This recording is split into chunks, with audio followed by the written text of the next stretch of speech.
नमस्कार, स्वागत है आपका हिंद भारत में। मैं हूँ आपके साथ श्वेता त्रिपाठी। एक कहावत तो आपने सुनी ही होगी, तू डाल डाल मैं पात पात। और ये कहावत चीन और भारत पर बिल्कुल फिट बैठता है, क्योंकि एक तरफ जहाँ चीन साजिशों का जाल बुनता है, तो वहीं भारत एक कदम आगे बढ़कर उसकी साजिशों को नाकाम कर देता है। और एक बार फिर से भारत ने चीन के मुंह पर ताला जड़ते हुए उसके एक बयान पर पलटवार किया है, जिसमें चीन ने कहा था कि भारत और चीन विवाद को सुलझाने में सक्षम है और इसमें किसी तीसरे की दखल देने की कोई जरूरत नहीं है।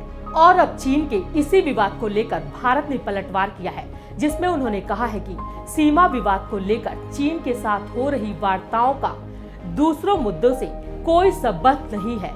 चीन के साथ कोर कमांडर स्तर की अगले दौर की वार्ता के संबंध में जानकारी देते हुए विदेश मंत्रालय के प्रवक्ता ने कहा है कि सीमा पर तनाव कम करने के लिए दोनों पक्ष सैन्य और कूटनीतिक चैनलों के जरिए बातचीत से जल्द समाधान निकालने पर सहमत है। विदेश मंत्रालय के प्रवक्ता ने कहा है कि मैं स्पष्ट कहना चाहता हूं कि चीन के साथ चल रही वार्ताओं का किसी बाहरी मुद्दे से कोई संबंध नहीं है। हम हिंद प्रशांत क्षेत्र के सभी देशों में शांति, स्थिरता और खुशहाली चाहते हैं। ये तभी संभव है जब सभी देश नियम आधारित अंतर्राष्ट्रीय व्यवस्था का पालन करें, अंतर्राष्ट्रीय जल सीमा में बेरोक-टोक आवाजाही होने दें, दूसरे देशों की अखंडता का सम्मान करें और मुक्त संपर्क को बढ़ावा दें। इससे दोनों पक्षों के बीच इस विषय पर एक दूसरे की स्थिति समझने में सहूलियत होगी।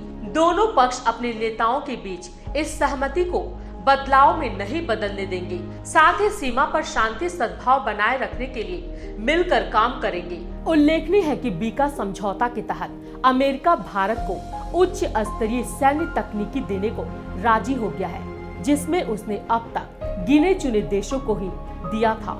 2+2 वार्ता के संबंध में विदेश मंत्री ने कहा है कि हमारी बातचीत में हिंदू प्रशांत क्षेत्र पर विशेष फोकस रहा।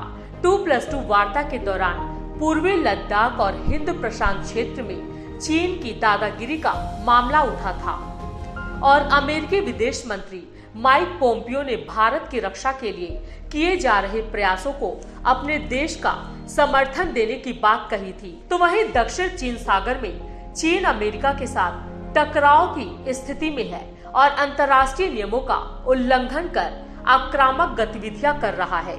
चीन के इस आक्रामकता का नतीजा ये हुआ कि भारत और अमेरिका एक दूसरे के ज्यादा ही करीब आ गए हैं। दोनों देश जापान और ऑस्ट्रेलिया के साथ मिलकर क्वाड गठबंधन को चीन के क्वाड के तौर पर खड़ा करना चाहते हैं। ब्यूरो रिपोर्ट में इतना ही। देखते रहिए हिंद भारत। नमस्कार। खबरों में बने रहने के लिए चैनल को सब्सक्राइब करें और ये बेल आइकन जरूर दबाएं।